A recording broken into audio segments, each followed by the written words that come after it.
Lol, have to wait 4 cycles. I might end the game before those 4 cycles happen. Oh well. I mean, it'll happen before the Flux event, but...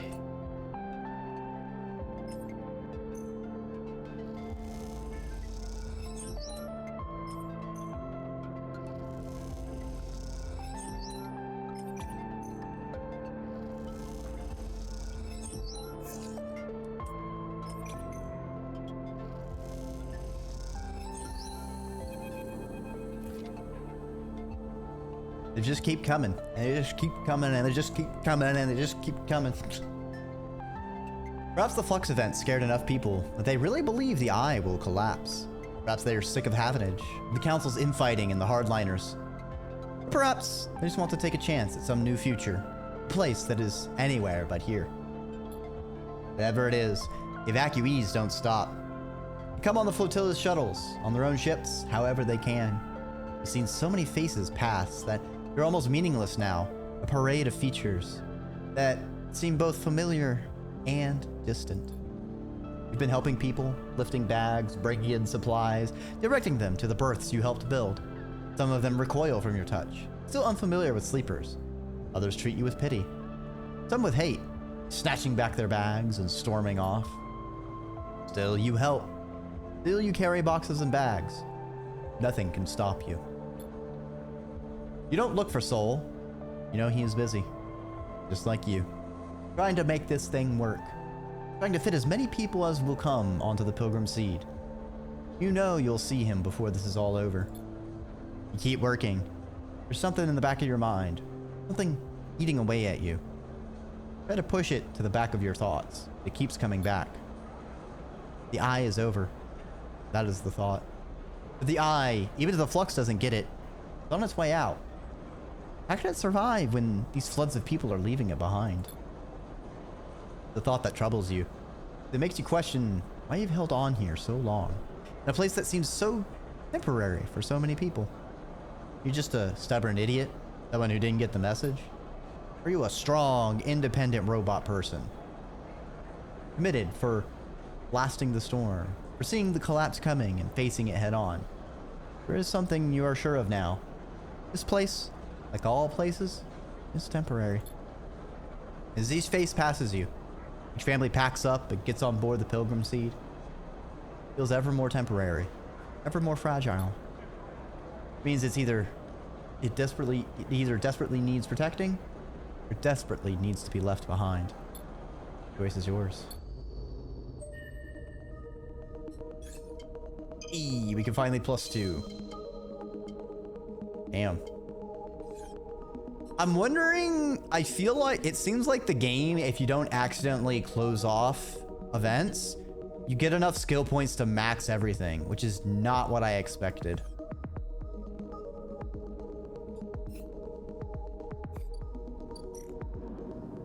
Now, there's nothing to do but wait, I guess.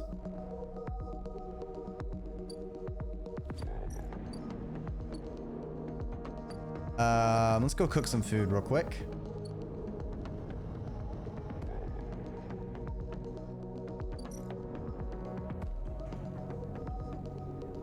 And then I guess we can make some mushrooms. It makes me wonder what's next in store for you. I mean, the sequel is already out.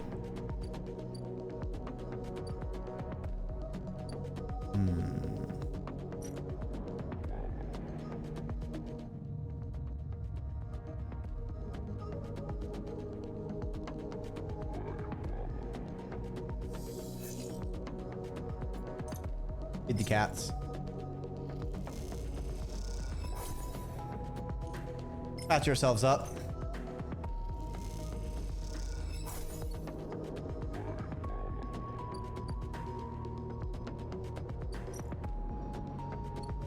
All right.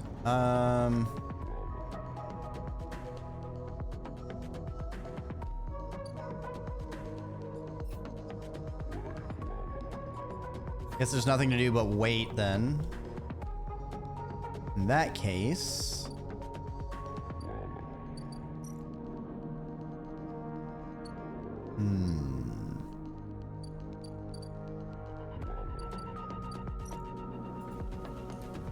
Make some stabilizer.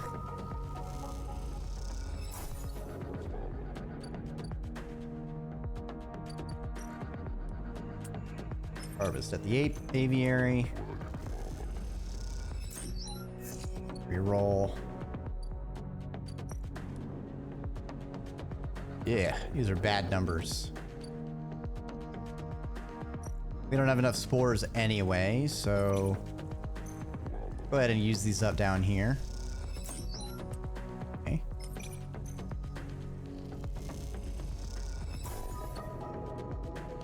Ooh.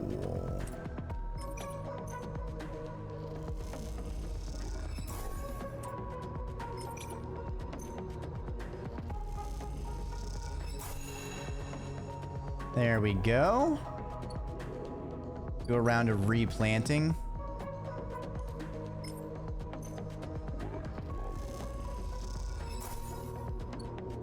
Why did I exit? Damn it, Dreki.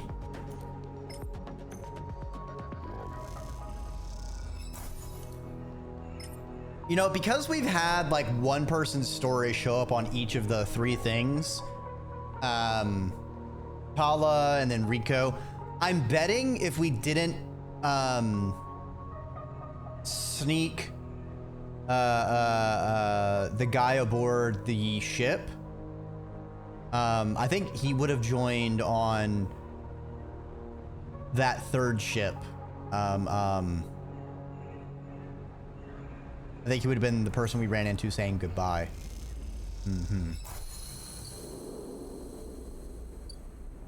All right, we'll get those growing.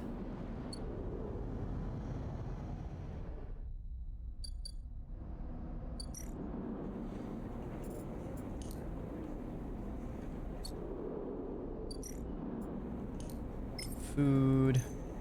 Yummy, yum, yum. I've already bought all the scrap I can. Can't buy anything there. Lemon Mina, yes. Make a ship mind. Because we can. Yes, Lemon Mina are precocious, adorable beans. I love them so much. And my heart broke seeing that ending where I went with them. It was heartbreaking going with them, and it was heartbreaking not going with them. And I hate that I had to perceive both. All right, so we can get like 15 money.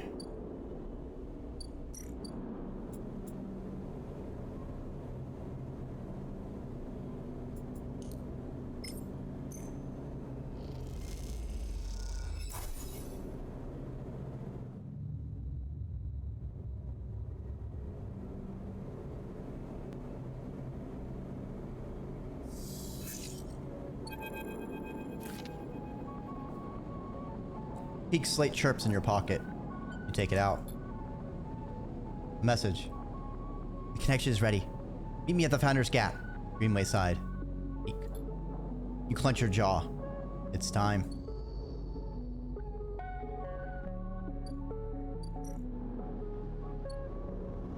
Gives you a blankie. Oh, there we go. See? It's perfect. Okay, what's about to happen? You find Peak waiting near where you first met, at the entrance to the docking tunnel for the Founder's Ferry. They're leaning beside the wall in the flickering light. You realize now how different they look when you first met.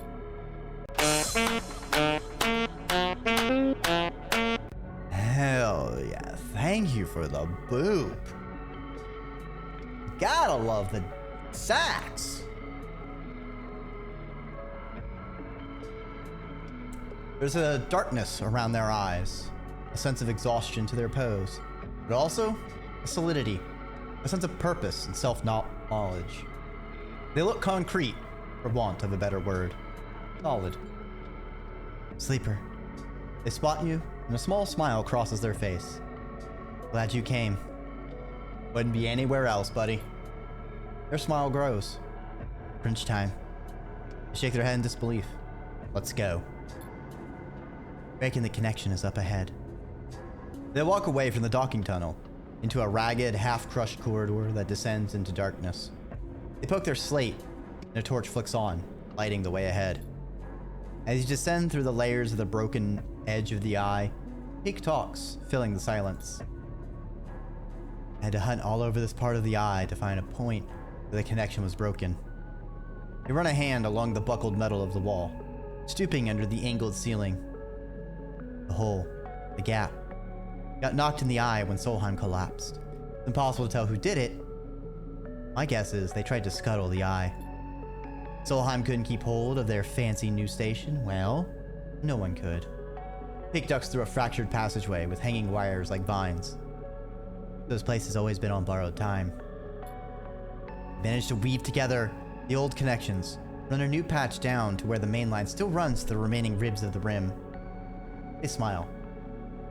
Just like keeping those old XPR platforms running. Ash would be proud if you bothered to help. As Peak goes quiet, the corridor opens out into a wider, twisted passage, with compartments on either side thick with wiring. Here's the connection point. You can see where Peak has levered off a panel, hooked up a thick cable to the existing hardware. Thick as a tree trunk, it snakes off into the dark ahead, yellow rings making it look like some huge exotic serpent. It's me! I'm the connector! I'm keeping this ring together, buddy! What now? Now we make the connection. Peak pauses. We both stand there, staring at the point where the new cable meets the old one. The ends, separate, fitted with multi-pin male and female connectors, braced inside a metal framework with scissoring mechanism. Bring them together, seal them, and the greenway will be connected to the rest of the eye for the first time in decades. Peak shifts their weight onto one hip, pushing their hair out of their eyes. I feel like this should be more momentous. Like there should be some ritual or ceremony. They pause. Someone should stop us from doing this crazy thing. Praise be to the Omnissiah!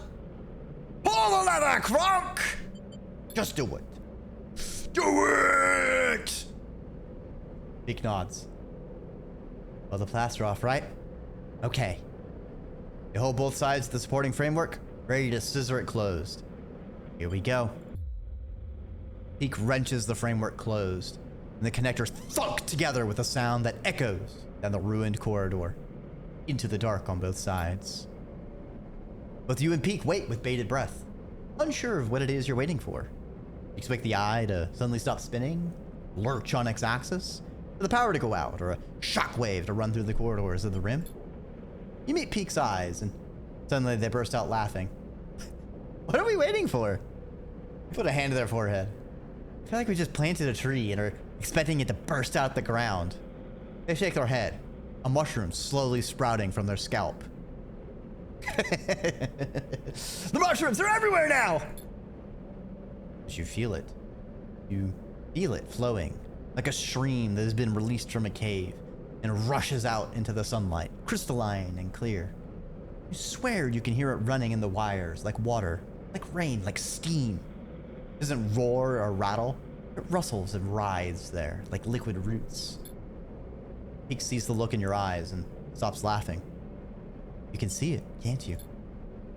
You can't see it, not with your eyes at least. But it is everywhere.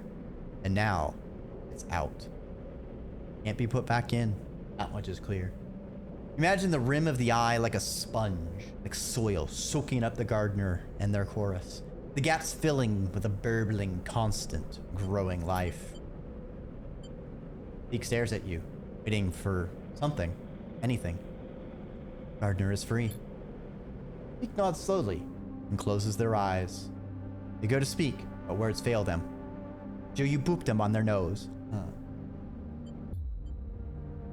Suddenly, Peak's slate chirps. They jump and scramble for it, almost dropping it in the process. But when they stare at it, a look of confusion crosses their face. What happened?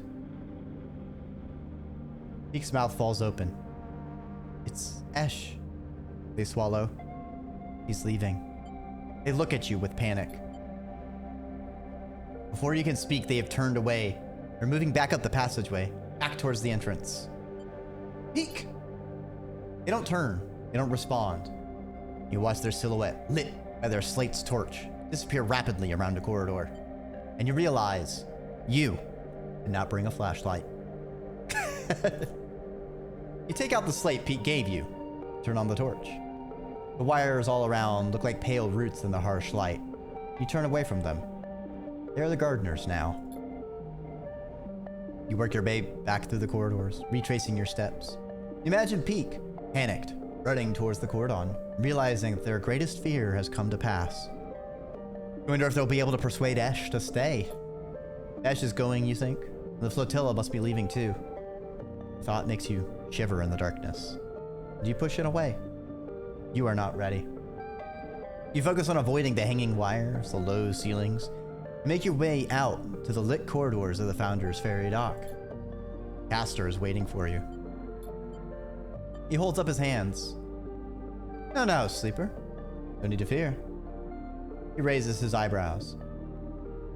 I understand now. It was my mistake to try to force you. A miscalculation. Why are you here? Good. Questions are good. He pushes his glasses up his nose. I am more than happy to answer any you may have. I won't hold you here, sleeper. Castor stands to the side. But I wish to speak. Fuck you. There's nothing Castor can say that you want to hear. He speaks for Sinetstat. They have no hold on you. You approach Castor. As you approach, he speaks quietly, an urgent whisper. I do not wish to see you lost. You are of great value. Ever want to see that realized? You push past, ignoring him. His voice fades. The last you see of him is his slow nod, perhaps a mark of resignation, or just another deferential gesture aimed at manipulating your response. Doesn't matter either way. You're done with him. You head towards the cordon, Peek and the flotilla in the forefront of your mind.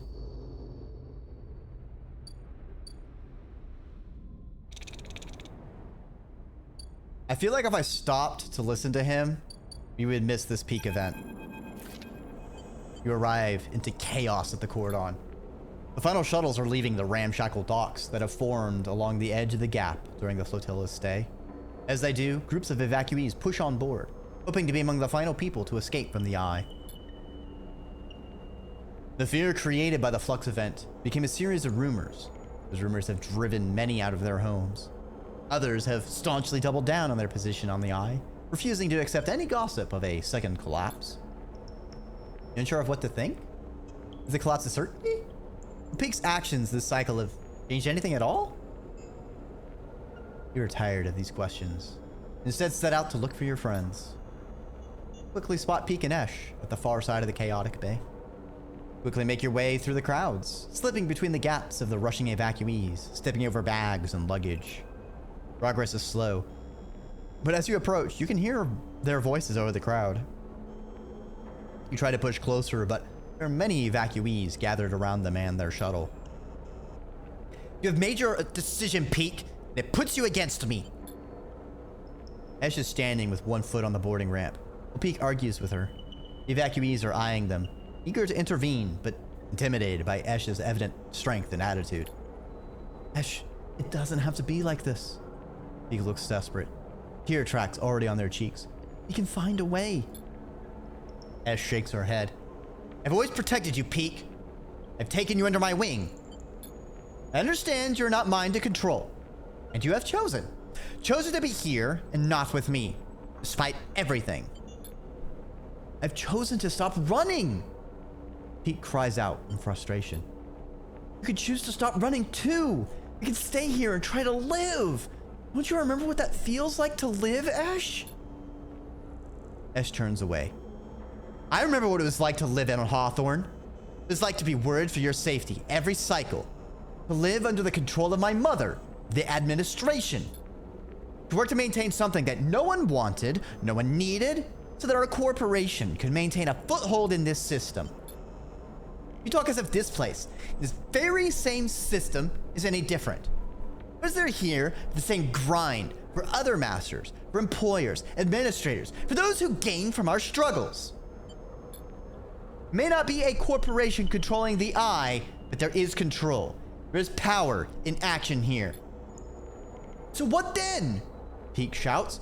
You run from anyone or anything who could ever be close to you in search of freedom? In search of some perfect place where no one has power over you? Peak is crying openly now. I want to be part of something, Ash, even if it is broken and suffering, even if it cannot be free. Ash pauses, takes a deep breath. She nods, her eyes close. This isn't Hawthorne anymore. We aren't tied by our childhood or by our shared need to escape. We are both just people in this system. She opens her eyes. I release you, Peak. You are free of me. Ash, please. They hold out a hand. There's a life here if you want it. Ash turns and smiles at Peak. Her eyes wet now too. Then you live it for me, Peak. I can't.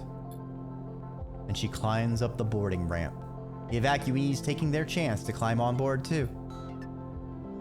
You watch. The shuttle bay closes its ramp, lifts off, and leaves the bay. The crowds are dispersing now.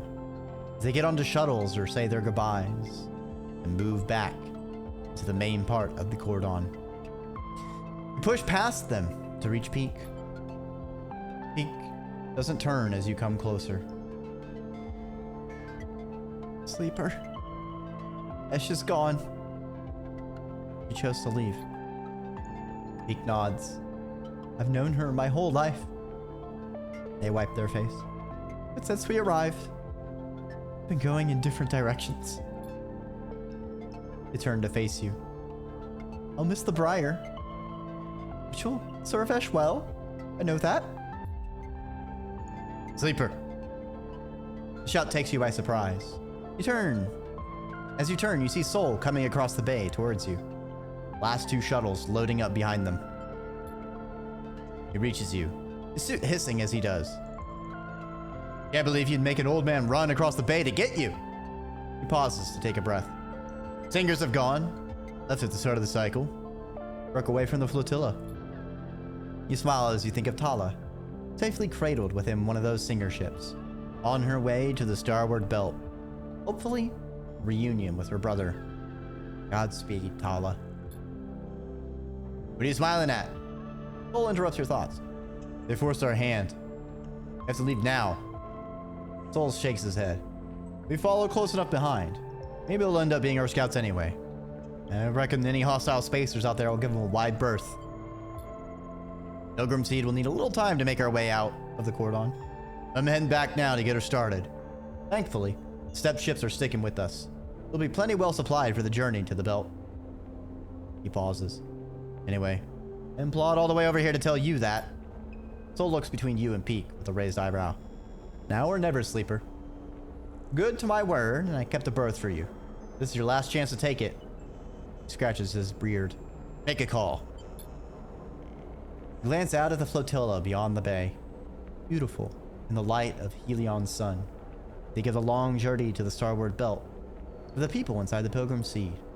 The possible futures that await. When you think of the people here, from the eye, of Peak beside you, of Bantayan, of Tala, and the key that still hangs around your neck, of promises, possibilities. You open your mouth to speak and realize this is the final time you will make this choice. You have to be sure. I'm staying. You say the words. The moment you do, the weight of it all seems to descend on you. You stumble a little, then stand straight, refusing to be crushed. You You feel a tightness in your chest, the haze of blurring your thoughts. Soul nods. Good luck, he sighs. You'll need it. He grips your shoulder and meets your eye. In the haze, his pitted and rough hand feels so real, so detailed, that it grounds you. And then it is gone. The soul goes with it, quickly moving to the waiting shuttle.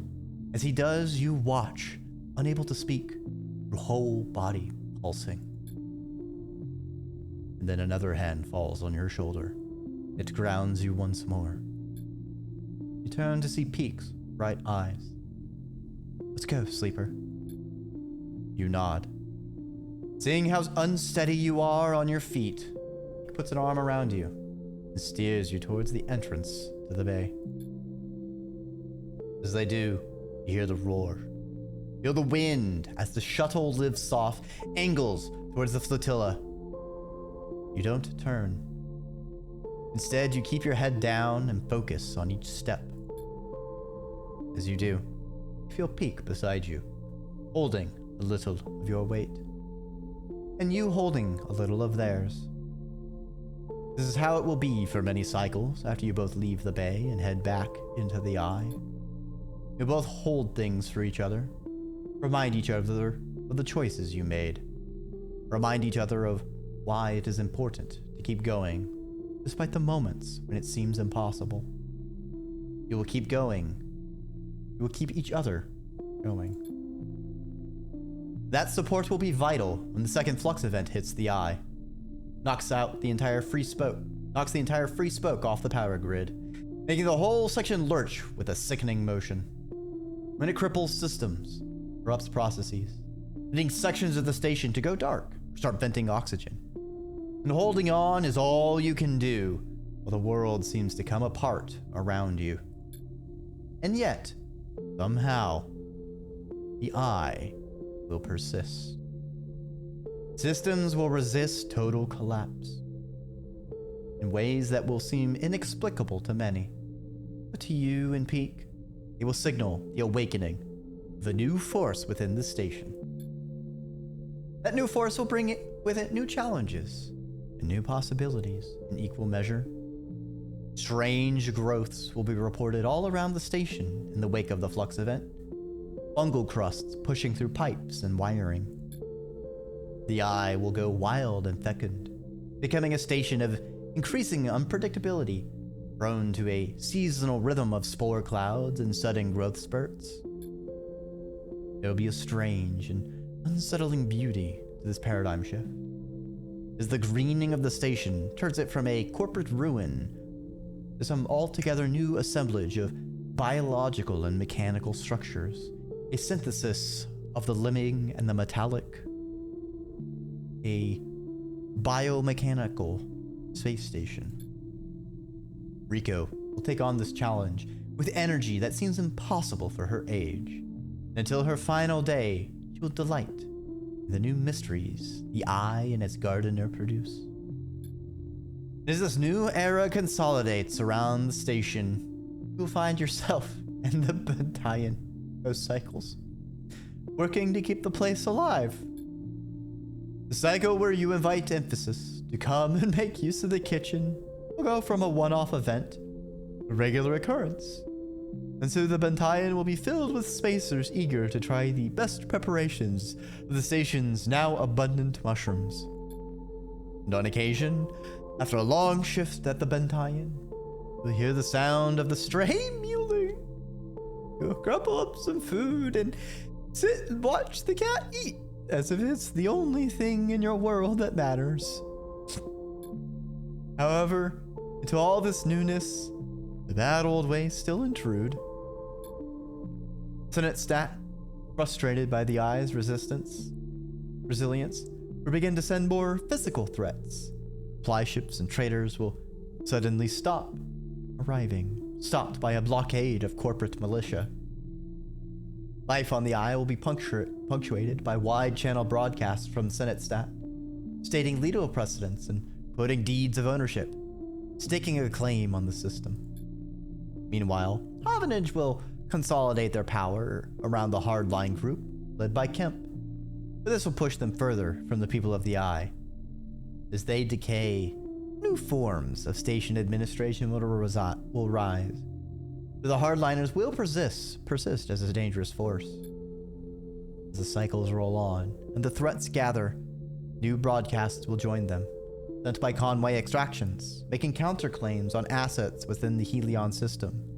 Many on the Eye will grow quiet, losing their appetite for debating these political machinations as they tilt inexorably towards a corporate war. And ever on, the Eye will spin, growing now in strange ways, haunted by strange new growths and hosting cultures of increasing resilience. As the Helion systems descends into crises, you will find comfort in the fungal patterns, the familiar conversations, the spices and the smells that will accumulate around you as your body continues its unavoidable decay. Is settle around you like a veil, and in time, it will be impossible to see the Eye without seeing its many variants and versions, past potential futures. And this masking of the world will mark your approaching end. Thank you for the boops. And yeah, the throwing stuff's broken, so I'll refund those, but it's too much work to disable/fix at this moment. No, we chose the opposite of the void. One cycle, far from now, that accumulation of memories, of tastes, of people and places and moments will be the last thing you let go of. But for now, there's only you and Peak, arms around each other, walking slowly out of the bay. Two figures born of crippled systems, linked together, continuing despite your origins. And in this frozen moment, you focus on only the next step, because that is the only way you have learned to persist. And to persist is to believe that a future, any future at all, possible. Also, yeah, the slow zoom out on the Eye, fucking majestic. Beautiful. All right. Now that seemed like the dead end. Let's take the other choice and see the ending for that one. As much as it's sobbers. Oh man, that's good. The fact that it talked about fucking emphasis and the stray cat, like, the way some of those little events and interactions come back.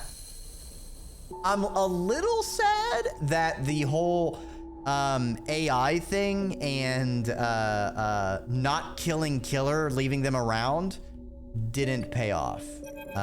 Or maybe it pays off in a different way if things had tried.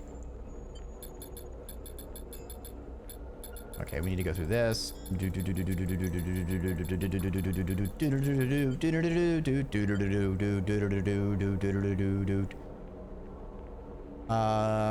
should go too. Okay. Yeah, I figured Peak would stay. So I guess it's gonna be me and Ash.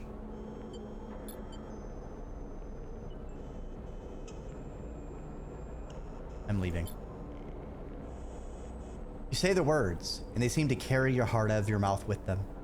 You feel lightheaded, spinning, as if you tumbled out of the bay into open space. Soul nods. Come on then, let's go. You freeze for a moment, feeling Peak's presence beside you. And the moment to speak disappears. Good luck, Peak. Peak nods. You too. You manage to squeeze out the words before going silent. And then you are walking with Soul across the bay, almost without trying, your step light and your head spinning. Soul grips your hand, help you up onto the shuttle ramp. As he does, you feel the thick texture of his worn hands in great detail, as if you were touching some cratered landscape. You grip them tightly to get on board. As the ramp begins to close, you see Peak watching at a distance, their face half covered by their hair. They raise a hand in farewell, and as they do, you see something in their expression that you can't quite place. A sense of determination, perhaps, or a compressed anger. Something that will drive them forward from this point on. The future you can believe will be better. And then the shuttle ramp closes. The metal box you are inside rumbles and tilts. Some of the evacuees with you screech at the sudden movement, but they settle as the ship carves its way out of the bay, towards the flotilla, towards whatever comes next. When you arrive there, you will find a berth, just as Soul promised, tucked in among the hundreds of others, like a strange neighborhood of tiny flats. The communal canteens, the water supply, the farm stacks, these shared spaces will become the center of this new reality. The places where stories are shared, where signals and messages from the ships of the system and the eye itself are interpreted, discussed. You will find yourself unable to resist listening in on any conversation about the eye, any scrap of data or detail. This is how you will hear that another flux event hit not long after the flotilla left. One that knocked out the power for the whole free spoke, they say, disconnecting the hub from the rim for many cycles. One that crippled many systems, cost many lives. But the flotilla, having departed with enough time, will outrun the flux. And you, and all the evacuees, will be thankful for this mercy. You will also hear of the strange growths that people started reporting around the station in the wake of this event. Fungal crusts that pushed through pipes and wiring. Rumors of the eye going wild and fecund travel quickly around the Pilgrim Seed, telling stories of a station of increasing unpredictability, prone to seasonal rhythms of spore clouds and sudden growth spurts. As your long journey across the system becomes a dull routine of the same faces and places, you will delight to overhear that the eye persists despite everything, that crippled systems are rebooted and replaced, that the new seasons of growth and decay bring with them a plentitude of resources and surprises. You will hear that Havanage has consolidated their power around the hardline group, led by Kemp. This will push them further from the people of the Eye. As they decay, new forms of station administration will rise. The hardliners persist as a dangerous force. After a long time, you will find the stories of the Eye become less, the signals and messages fewer, replaced instead by a new array of broadcasts. This time from Senate Stat, stating legal precedents, including deeds of ownership, staking a claim on the system. These messages will set the rumor mill of the Pilgrim Seed spinning. You will rarely have a moment when you don't hear mention of that company and its claims. Occasionally on the long trip, you'll make a pilgrimage to the dust houses on a supply shuttle and gather club heads from among the mulch. You'll talk with Aki as they are processed into stabilizer and hear of how the plants are changing, adapting, becoming ever intertwined with this new and unprecedented ecosystem.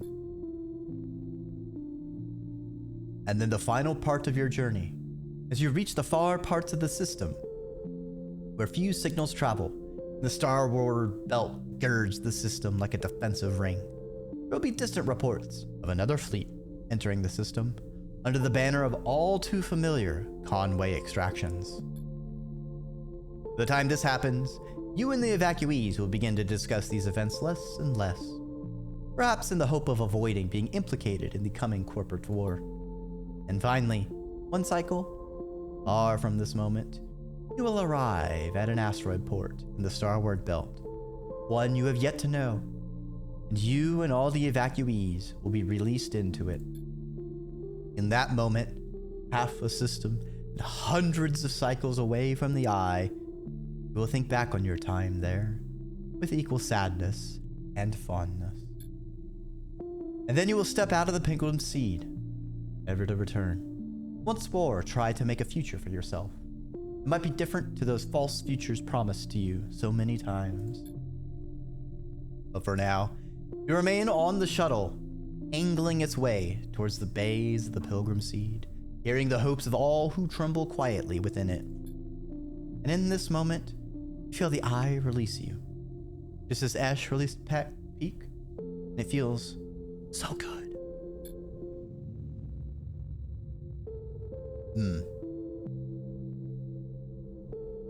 Citizen Sleeper. What a beautiful, beautiful, amazing game. There's a couple story arcs I ended up missing out on that I feel like we got about 95% of it, I think. I definitely feel like between the endings, Citizen Sleeper 2 probably is following the going to the Starward Belt. The Eye ending felt kind of a dead-endy one, which is weird to me because staying on the Eye felt more... it felt like it was set up more as the true story path with us taking over the bar from Tala.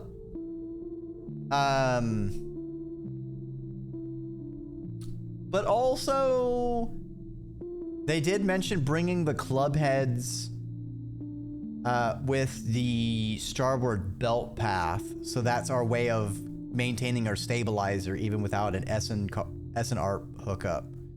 So it's like, damn. I don't know. We'll have to see. We'll have to see next week whenever we start Citizen Sleeper 2.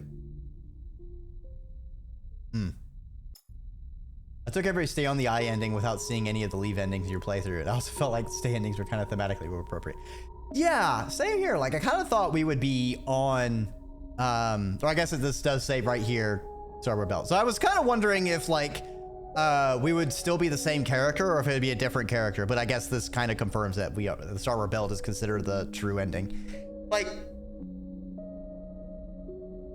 yeah, I kind of thought staying on the Eye would have been more true.